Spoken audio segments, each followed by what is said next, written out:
사도신경으로 신앙 고백드리겠습니다. 전능하사 천지를 만드신 하나님 아버지를 내가 믿사오고 그 외아들 우리 주 예수 그리스도를 믿사오니 이는 성령으로 잉태하사 동정녀 마리아에게 나시고 본디오 빌라도에게 고난을 받으사 십자가에 못 박혀 죽으시고 장사한 지 사흘 만에 죽은 자 가운데서 다시 살아나시며 하늘에 오르사 전능하신 하나님 우편에 앉아 계시다가 저리로서 산자와 죽은 자를 심판하러 오시리라. 성령을 믿사오며 거룩한 공예와 성도가 서로 교통하는 것과 죄를 사하여 주시는 것과 몸이 다시 사는 것과 영원히 사는 것을 믿사옵나이다. 아멘. 294장입니다.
하나님 아버지, 오늘까지도 믿음으로 하나님의 약속의 말씀을 믿게 하시고 하나님이 나의 생명의 주인인 것을 고백하게 하시고 나 같은 죄인을 구원하기 위하여 하늘 보좌를 버리시고 이 땅에 사람의 몸으로 오신 것을 믿게 하시고 내 모든 죄를 담당하시고 십자가에 대신 죽어주심을 믿게 해주시고 하나님의 거룩한 자녀가 되게 하심을 감사드리며 살게 하시니 진심으로 감사를 드립니다.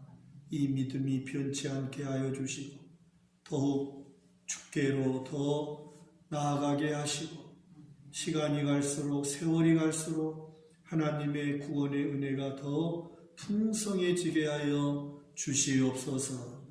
오늘 이 밤에도 하나님께서 주신 말씀을 우리가 듣고 그 말씀을 마음에 새기게 하시고 그 말씀대로 남은 생에도 믿음으로 달려가게 하시고 금년 안에도 믿음으로 승리하는 복된 한 해가 되도록 은혜를 베풀어 주시옵소서. 하루속히 모든 하나님의 영광을 돌리는 데 가로막는 어두움의 세력들을 물리쳐 주시고 이 코로나19의 전염병도 거두어 주시고 우리 하나님께 기쁨으로 나오게 하시고 하나님을 예배할 수 있는 은혜가 풍성하도록 역사하여 주시옵소서. 예수님 이름으로 간절히 기도 올리옵나이다. 아멘. 누가복음 2장 1절부터 20절까지 합독하시겠습니다. 그때에 가이사 아구스도가 영을 내려 천하로 다 호적하라 하였으니 이 호적은 구레뉴가 수레아 총독이 되었을 때에 처음 한 것이라. 모든 사람이 호적하러 각각 고향으로 돌아가매 요셉도 다윗의 집 족속이므로 갈릴리 나사렛 동네에서 유대를 향하여 베들레헴이라 하는 동네 다윗의 동네로 그 약혼한 마리아와 함께 호적하러 올라가니 마리아가 이미 잉태하였더라. 거기 있을 그때에 해산할 날이 차서 첫 아들을 낳아 강보로 싸서 구유에 누였으니 이는 여관에 있을 곳이 없음이러라. 그 지역의 목자들이 밤에 밖에서 자기 양떼를 지키더니 주의 사자가 곁에 서고 주의 영광이 그들을 두루 비추매 크게 무서워하는지라. 천사가 이르되 무서워하지 말라. 보라, 내가 온 백성에게 미칠 큰 기쁨의 좋은 소식을 너희에게 전하노라. 오늘 다윗의 동네에 너희를 위하여 구주가 나셨으니 곧 그리스도 주시니라. 너희가 가서 강보에 쌓여 구유에 누여있는 아기를 보리니 이것이 너희에게 표적이리라 하더니 호련히 수많은 천군이 그 천사들과 함께 하나님을 찬송하여 이르되 지극히 높은 곳에서는 하나님께 영광이요 땅에서는 하나님이 기뻐하신 사람들 중에 평화로다 하니라. 천사들이 떠나 하늘로 올라가니 목자가 서로 말하되 이제 베들레헴으로 가서 주께서 우리에게 알리신 바 그 이루어진 일을 보자 하고 가서 마리아와 요셉과 구유에 누인 아기를 찾아서 보고 천사가 자기들에게 이 아기에 대하여 말한 것을 전하니 듣는 자가 다 목자들이 그들에게 말한 것들을 놀랍게 여기되 마리아는 이 모든 말을 마음에 새기어 생각하니라. 목자들은 자기들에게 이르던 바와 같이 듣고 본 그 모든 것으로 인하여 하나님께 영광을 돌리고 찬송하며 돌아가니라. 아멘.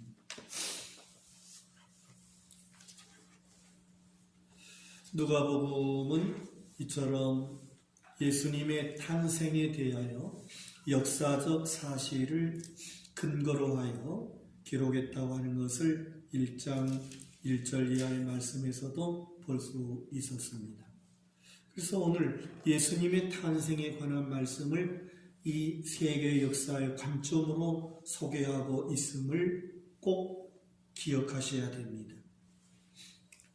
세상을 구원하실 인류의 구원자 예수님은 역사적 사실 근거로 하여 이 세상에 오셨다고 하는 말씀입니다. 누가 만들어낸 얘기가 아니고 전설이 아니고 어떤 소설이 아니라 하나님께서 약속하신 대로 이 세상 역사를 배경하여 예수님이 이 세상에 오신 것이라는 사실입니다. 너무나 중요하지요. 이게 역사적 증거가 되고 이것이 하나의 사건으로서 하나님께서 주신 구원의 사건이다 하는 것입니다. 그래서 무엇보다도 1절과 2절의 말씀을 보시면 그때에 하는 그러한 말씀이 있습니다. 그때에 가이사 아구소도가 영을 내려 천하로 다 호적하라고 명령했다 하는 그런 말씀입니다. 그래서 당시 로마 황제 이 아우구스투스라고 말했습니다. 그것이 본래 이름인데 성경에서는 그걸 줄였는지 아구스도라 그랬어요. 이 아구스도는 주전 27년부터 주후 14년까지 로마를 다스렸다고 기록되어 있습니다. 이처럼 이 세상 역사 속에 예수님이 하나님의 아들, 세상을 구원할 구주, 나의 주님으로 이 세상에 오셨다라고 하는 분명한 증거가 되는 것입니다. 그때 유대의 총독은 누구였는가? 그것까지도 2절에 말씀하고 있습니다. 당시 유대의 총독은 구레뇨라고 하는 그러한 사람이 총독이었는데 이 구레뇨는 주전 6년부터 4년까지 그리고 주후 6년부터 9년까지 두 차례 유대를 다스리는 총독으로 있었다고 기록하고 있습니다. 로마 황제 아구스도는 로마 제국을 다스리는 데 있어서 그는 많은 돈을 거두기 위해서 로마의 속국에 속한 그러한 식민지 국가에 호적을 하도록 이렇게 인구조사할 수 있는 그런 빌미를 만들어서 전부 다 호적을 새롭게 하는 그런 명령을 내렸다고 하는 것을 말씀에서 우리에게 보여주시고 있고 이 역사가 증명하고 있다고 하는 그런 말씀입니다. 오늘 우리는 이러한 역사적 배경이 얼마나 우리에게 주시는 하나님의 그 교훈이 큰가 하는 것을 아셔야 되는데 무엇보다도 아구스도는 로마의 황제입니다. 당시의 로마는 제국입니다. 세상을 지배하고 지배하는 제국의 왕. 로마 황제는 신의 아들이라 그렇게 자칭했다고 합니다. 그래서 로마의 황제를 주 퀴리오스라고 그렇게 부르게 했다는 것이죠. 그래서 이처럼 로마의 황제 아구스도는 신의 아들, 그야말로 그는 참으로 구주로서 그렇게 주 되는 그러한 역할을 했다고 말하고 있습니다. 그래서 신의 아들이라고 자처를 하지만 이런 세상의 왕임을 증명하고 그는 이처럼 호적을 명령하고 있다고 하는 것입니다. 그러나 우리는 이 말씀 속에서 진정한 왕은 참으로 신의 아들 하나님의 아들은 예수 그리스도다 하는 것을 말해주고 있습니다. 그래서 진정한 왕은 하나님이시고 하나님이신 그분이 사람의 몸을 입고 이 땅에 오신 예수님이 그리스도 왕이시다 하는 것을 우리에게 말씀하고 있다. 왜 그렇죠? 바로 그것은 신의 아들이라고 자청하는 그러한 로마의 황제가 명령하는 호적 명령이지만 참 왕이시고 세상을 지으시고 다스리시고 주관하시는 하나님께서 당신의 구원의 역사를 이루시는 그 일에 로마 황제 아구스토가 내리는 호종 명령을 도구로 사용하셨다는 사실입니다. 이게 놀라운 진정한 왕이 누구냐? 로마 황제가 아니라 오직 하나님이시다. 할렐루야. 이 세상에 오신 예수 그리스도가 구주요 왕이시고 그야말로 그리스도다. 왜? 신의 아들이라고 자처하고 세상 사람들이 그의 권력을 그렇게 높였지만 하나님은 그를 사용하십니다. 하나님의 언약, 하나님의 약속을 이루시는 그 일에 통로자에 불과했다는 거예요. 도구에 불과했다는 것입니다. 그래서 하나님은 분명히 세상을 구원하실 그리스도는 이새의 뿌리에서 올 것이고 다윗의 자손으로부터 올 것이고 그 예수님은 다윗의 동네 베들레헴에서 태어날 것을 이미 미가라고 하는 선지자를 통해서 약속해 주셨다. 할렐루야. 그래서 미가서 5장 2절의 말씀에 베들레헴 에브라다야 너는 유다 족속 중에 작을지라도 이스라엘을 다스릴 자가 내게로 나올 것이라. 그의 근본은 상고에 영원히 있느니라. 할렐루야. 이처럼 하나님은 하나님의 구원의 역사를 이 세상을 구원할 구주 예수님을 보내시는 데 있어서 하나님의 약속을 반드시 지키셨다. 1.1획도 틀림없이 하나님은 그 약속을 이루시고야 말았다는 것이 바로 그것을 로마 황제 아구스토가 내리는 호정 명령을 이용하여서 예수님이 베들레헴에서 태어나게 하셨다는 사실이에요. 여러분 나사렛에서 유대 베들레헴까지는 약 130km 된다. 사람이 걸어서 한 3일 정도는 가야 된다. 그렇게 먼 거리, 그리고 험한 거리였어요. 그럼에도 불구하고 그러한 먼 거리요 여러 가지 악조건이 있지만 베들레헴에서 예수님이 태어나기에 여러 가지 거추장스러운 일들이 있었지만은 하나님께서는 이처럼 로마 황제 아구스토가 내리는 호정 명령을 이용하여서 그걸 도구로 삼아서 하나님께서 약속하신 베들레헴에 예수님이 태어나게 하셨다. 할렐루야. 그러므로 우리는 이러한 말씀을 통해서 지금도 하나님은 말씀에 순종하는 자를 통해서 분명히 말씀대로 이루신다라고 하는 그러한 말씀입니다. 세상 역사는요 흘러가고 바뀌어요. 그래서 세상의 권력은 늘 바뀌고 그 나라의 흥망성쇠는 끊임없이 변하죠. 그러나 하나님의 나라는 변하지도 아니하고 쇠하지도 아니한다는 사실이에요. 그래서 하나님의 나라는 이와 같이 영원하시다. 할렐루야. 우리는 이 사실을 확실하게 믿는 은혜가 있어야 된다. 그것이 말씀이 우리에게 증거해 주고 있다고 하는 그러한 말씀입니다.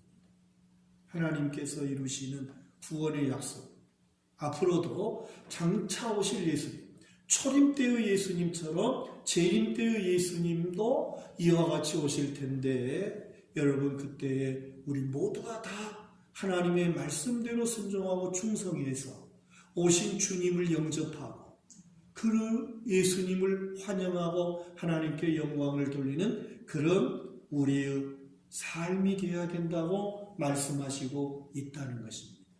그래서 세상 권력이 진정한 왕이 아니에요. 우리는 세상 권력의 줄을 서려고 그럴 필요가 없이 오직 만왕의 왕이시고 세상을 지배하고 다스리시는 우리 하나님의 말씀에 더 충성하고 더 순종하며 믿음으로 사는 그런 우리가 되도록 기도해야 되겠고 또 하나님의 백성답게 당당하게 살아가라고 하는 말씀이에요.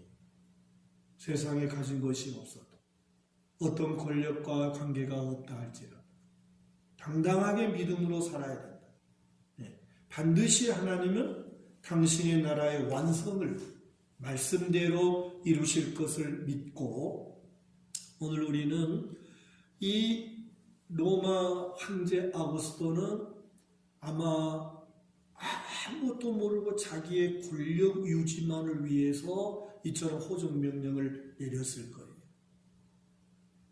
여러분, 우리의 인생도 하나님이 당신의 뜻을 이루어 가시는 그 일에 있어서 신불신간 모두가 다 이용되고 사용되는 것에 불과하지 않아요.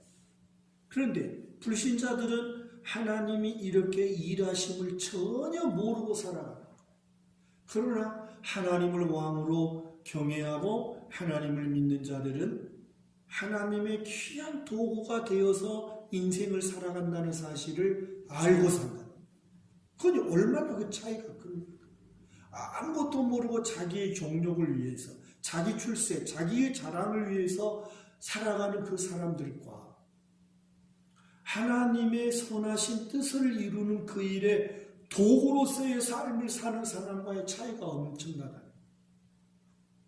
그래서 오늘 우리는 하나님의 뜻을 이루는 선한 일의 도구, 하나님의 의의 병기, 그러한 삶을 살고 있음을 감사하고 당당하게 하나님의 쓰심에 기쁨으로 참여할 수 있는 그런 우리의 삶이 꼭 되셔야 됩니다. 그 다음에 두 번째로 우리가 볼 수 있는 것은 이처럼 예수님이 오시는 초림 때의 예수님의 탄생을 보며 예수님의 탄생을 목격하고 찬양을 드리고 감사하고 경배하는 사람들은 극히 소수예요. 오늘 누가복음 2장의 말씀에서는 예수님의 탄생의 목자들을 하나님이 선정하셨다는 거예요.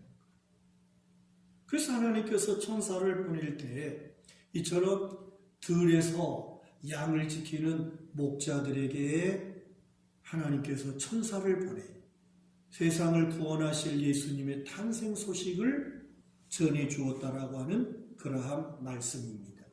그래서 그것이 오늘 8절 말씀부터 10절의 말씀에서 그 지역의 목자들이 밤에 밖에서 자기 양떼를 지키더니 주의 사자가 곁에 서고 주의 영광이 그들을 두루 비추며 크게 무서워했다. 이러한 말씀이지.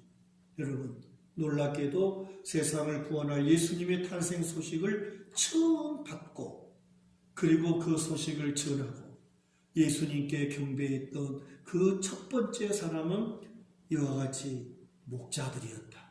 세상 통치자들이 아니었어요. 권력자들이 아니었어요. 출세하는 세상에 많은 그러한 사람들이 아니었어요. 변방에 그렇게 양을 지키는 목자들을 하나님이 정하셨다는 것을 우리가 중요하게 보아야 합니다. 당시 목자들은 대단히 비천한 자의 신분이었다 하는 것을 말씀한다. 그래서 탈무드에 의하면 목자는 얼마나 그 천한 신분이었는지 믿지 못할 사람으로 인정을 받았다고 합니다. 그래서 이 목자들은 법정의 증인으로도 설 수가 없었대요. 그렇게 천한 신분이에요. 그러나 하나님께서는 이러한 목자들에게 천사를 보내서 세상을 구원하실 그리스도, 진정한 왕이신 예수님이 태어나시는 그 일을 목격하게 했다. 놀라운 사실이죠. 목자들이 왜 무서워하고 떨었을까요? 너무나 기이한 일이고 특별한 일이고 아주 특별한 일이었기 때문에 천사들은 참으로 두려워서 떨었다. 그렇게 말씀하고 있습니다. 10절 11절 읽겠습니다. 천사가 이르되 무서워하지 말라. 보라, 내가 온 백성에게 미칠 큰 기쁨의 좋은 소식을 너희에게 전하노라. 오늘 다윗의 동네에 너희를 위하여 구주가 나셨으니 곧 그리스도 주시니라. 여러분, 하나님의 아들이 이 세상에 오신 것은 온 세상 사람들이 들은 기쁜 소식 중에 가장 기쁜 소식이다.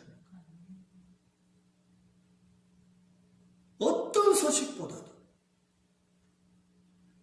이 세상의 가장 큰 기쁜 소식, 그것이 예수님이 이 세상에 오신 것이다. 하나님이 말씀하신 것이죠. 온 세상에게 미칠 큰 기쁨의 좋은 소식입니다. 그러면 예수님이 이 세상에 오시는 것이 왜 이처럼 소식 중에 가장 기쁜 소식일까? 그것은 예수님이 뭐하러 오셨어요? 오신 목적을 알면 알 수가 있죠. 예수님이 오셔야만 했던 목적을 우리가 말씀을 통해서 안다면, 천사들을 통하여 하나님께서 말씀하신 온 세상의 가장 큰 기쁨의 좋은 소식이라고 하는 것이 무슨 뜻인지 우리가 알 수 있어요. 자, 예수님이 오신 목적은 뭐예요? 성경 말씀을 통해서 보면, 요한일서의 말씀을 보면 마귀를 멸하기 위해서 오셨다, 그렇게 말씀하셨습니다. 또 그런가 하면 고장난 인간을 고치러 오셨다. 고치러 오셨다. 그런가 하면은 죽을 수밖에 없는 인간을 살리러 오셨다. 그것이 예수님이 오신 목적이잖아요.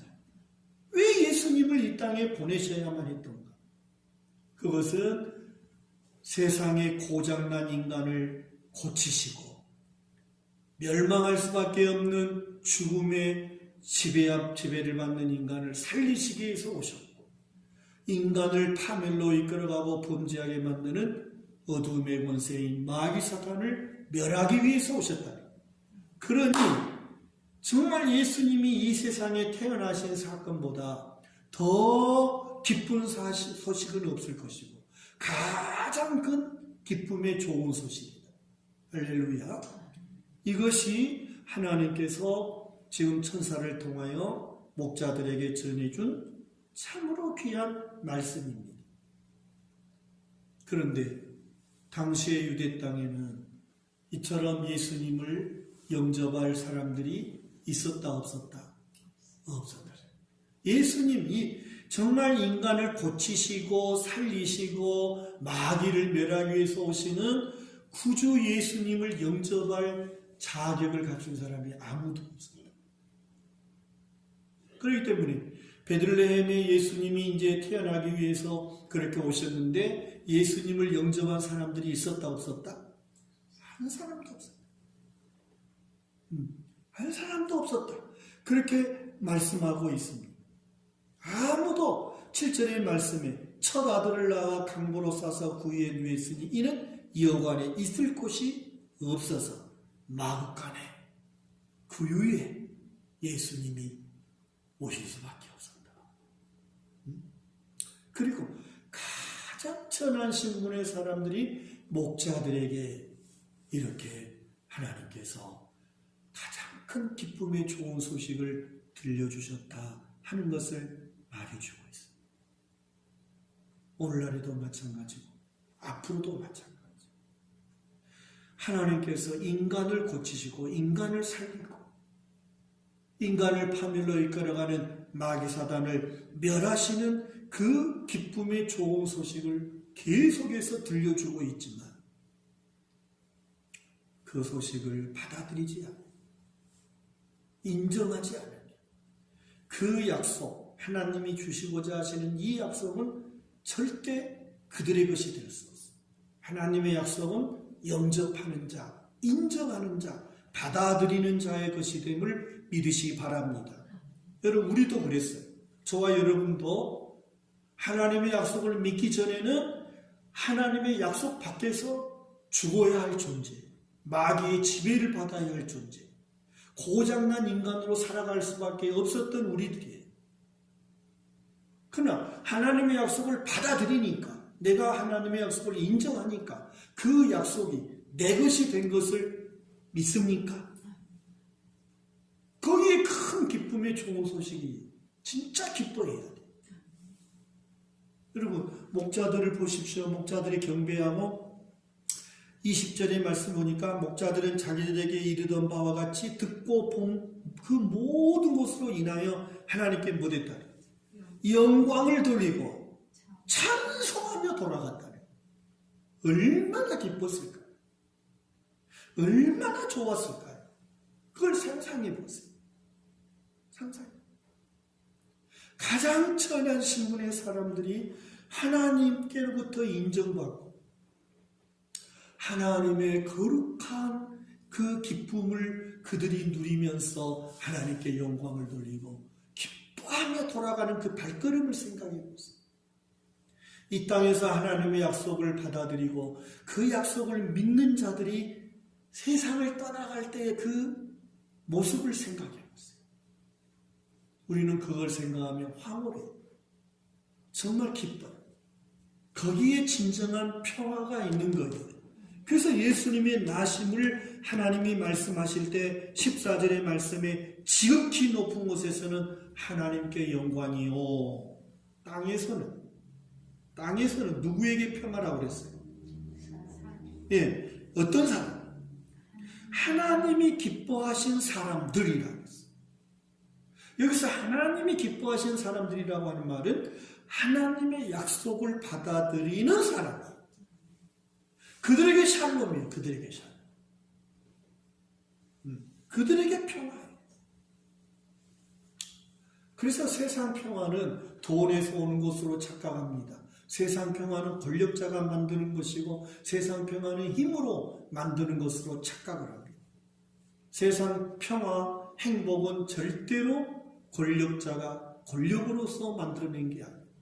세상의 어떤 물질로 만들어진 것이 아니에요. 진정한 평화는 하늘로부터 오는 거예요. 하나님이 주셔야 평화예요. 하나님이 주시는 평화예요. 하나님께로부터 오는 거예요. 하늘로부터 오는 평화죠. 그래서 믿지 않는 사람들 18절에 있어요. 천사들이 자기들에게 들려준 소식을 이제 듣고 천사들이 말해준 대로 이 구주가 나시는 그곳을 찾아가잖아요. 즉시 찾아가요. 밤중에. 지체하지 않아요. 야, 내일 가자. 그러지 않았어요. 왜? 아주 특별한 일이었기 때문에. 여러분, 예수 믿는 것은 특별한 일입니다. 특별한 일인 것을 아셔야 돼요. 어떤 세상의 전염병이, 어떤 세상의 가로막는 추위, 어떤 그런 것들이 아니에요. 정말 예수 믿는 것은 특별한 일이에요. 그걸 아셔야 돼요. 그 특별한 일, 아주 특별한 일이었기에 목자들은 지체하지 않고 천사가 가르쳐준 방법 그대로 찾아 나갔어요. 그래서 만났어요. 보았어요. 그리고 경배했어요. 그리고 그들이 본 그 소식, 유앙겔리온이죠. 복음이란 말이에요. 복음. 이 복음, 좋은 소식을 전해주죠. 그럴 때에 마리아와 요셉은 마리아는 마음이 간직했다. 안전하게 그 생각을 품었다는 거예요. 그러나 18절의 말씀에 보니까 듣는 자가 다 어떻게 했다고요? 목자들이 그들에게 말한 것들을 어떻게 여겼다? 놀랍게 여겼더라 그랬어요. 여기서 놀랍게 여기더라고 하는 말은 이상하게 여기더라 그 말이에요. 안 믿었다는 말이에요. 안 믿었다. 1장의 사가랴에게 천사가 내 아내 엘리사벳이 잉태하리라 할 때 사가랴가 믿었어요? 안 믿었어요? 안 믿었어요. 똑같은 거예요. 여러분, 믿는 자에게 역사가 일어나요. 마리아는 그 말을 마음에 간직했다. 품었다. 안전하게. 그런 맛이에요. 언제나 하나님의 약속대로 이루심을 믿으십시다. 평화는 하나님으로부터 온 평화야 진정한 평화입니다. 우리는 예수 믿는 것이 특별한 일입니다. 아주 큰 기쁨의 좋은 소식. 우리는 이것을 가지고도 정말 기뻐하지 못하는 우리의 모습이 하나님이 얼마나 안타까워하실까 생각해보세요. 진정으로 예수 믿는 것은 가장 큰 기쁨의 좋은 일이구나, 아주 특별한 일이구나. 목자와 같이 비천한 나에게 우리 하나님께서 택하시고 아주 큰 기쁨의 좋은 소식을 듣게 하셨다. 영접하는 자, 곧 그 이름을 믿는 자들에게는 하나님의 아들이 되고 딸이 되는 권세를 주셨다. 하나님이 세상을 이처럼 사랑해서 독생자를 주셨으니 이는 저를 믿는 자마다 멸망치 않고 영생을 얻게 하신다. 약속이에요. 하나님의 약속이에요. 약속은 믿는 자의 것이죠. 어떤 약속도 안 믿으면 그 사람의 것이 될 수가 없지. 그래서 세상 사기꾼들은 사기를 치면서도 진짜처럼 말하죠. 그게 넘어가면 끝나는 거예요. 왜? 믿어야 되니까. 그러나 하나님의 약속은 사실이고 역사적 사건이고 역사적 배경 속에서 예수님이 이 땅에 오셨지만 안 믿으면 그 약속은 그 사람과 아무 상관이 없어요.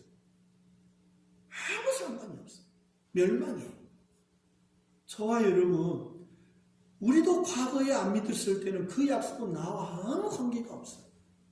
그러나 믿는 자에게, 인정하는 자에게, 받아들이고 믿는 자에게 하나님의 약속은 평화요. 아주 좋은 큰 기쁨의 소식이고 복음이더래요. 복음.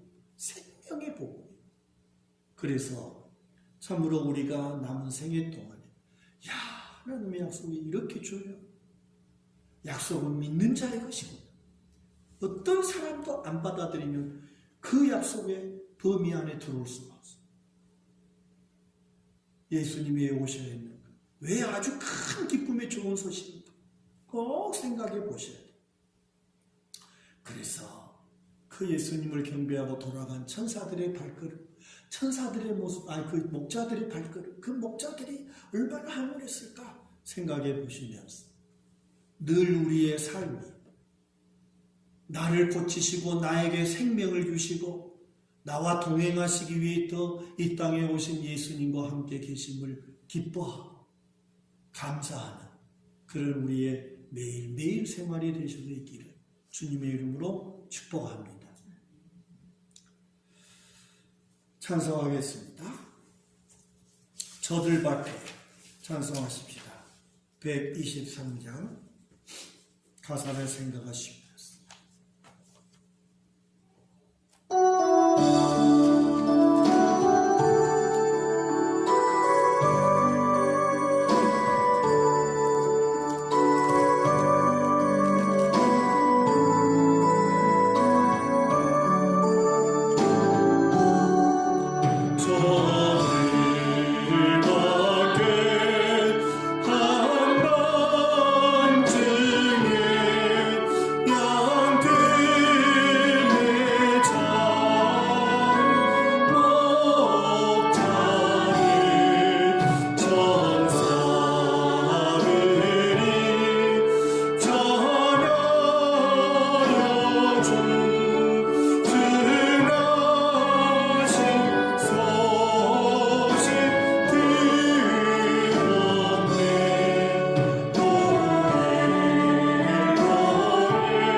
여기 노엘이라고 하는 단어는 큰 기쁨의 좋은 소식이라는 뜻이에요.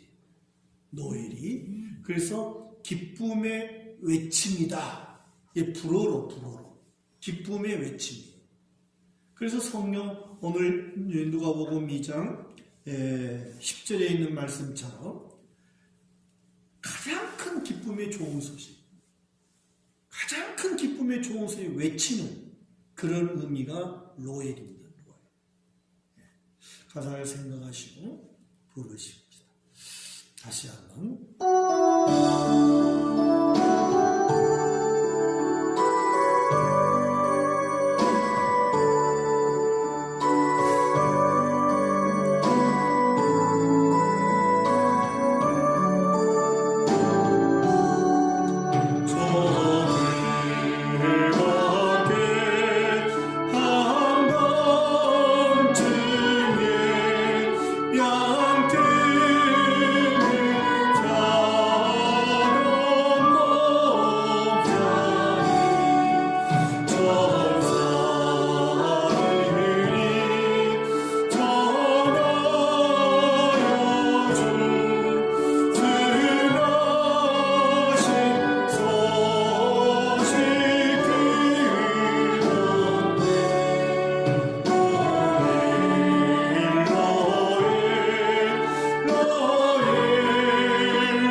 기도드립시다. 하나님 아버지, 참으로 비천한 멸망으로 갈 수밖에 없는 저희들을 우리 하나님 택하여 주시고 불러주시고 하나님 아버지의 약속의 말씀이 예수님을 구주 예수님으로 나의 생명의 주님으로 영접하게 하시고 예수님의 말씀, 생명의 말씀을 따라 믿음으로 살게 하셔서 하나님의 귀한 백성 되게 하시고 영원히 사는 하나님 나라 백성으로 살게 하시니 진심으로 감사드립니다.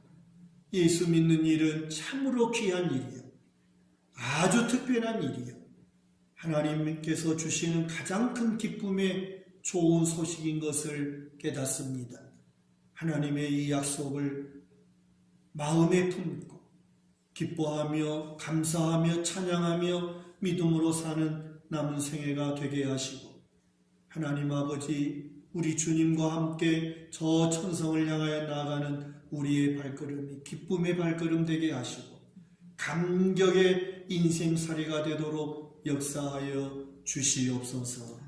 오늘 이 밤에도 각 가정에서 온라인으로 예배하는 성도들까지도 우리 하나님 품에 품어주시고 하나님의 약속의 말씀을 붙들고 믿음으로 승리하는 온 성도들 되게 하여 주시옵소서. 하루속히 이 모든 두려움과 또한 우리의 마음을 불안하게 하는 이러한 이 질병과 재앙을 거두어 주시고 어느 곳에 있든지 생명의 주님이신 우리 예수님과 동행하는 삶이 되게 하셔서 진정으로 평화를 누리게 하시고 하나님 주시는 기쁨이 충만한 삶을 살아가도록 강권하여 주시옵소서. 예수님 이름으로 감사드리며 기도 올리옵나이다. 아멘. 하늘에 계신 우리 아버지여, 이름이 거룩히 여김을 받으시오니 나라 임하옵시며 뜻이 하늘에서 이룬 것 같이 땅에서도 이루어지이다. 오늘날 우리에게 일용할 양식을 주옵시고 우리가 우리에게 죄지은 자를 사하여 준 것 같이 우리 죄를 사하여 주옵시고 우리를 시험에 들게 하지 마옵시고 다만 악에서 구하옵소서. 대개 나라와 권세와 영광이 아버지께 영원히 있사옵나이다. 아멘.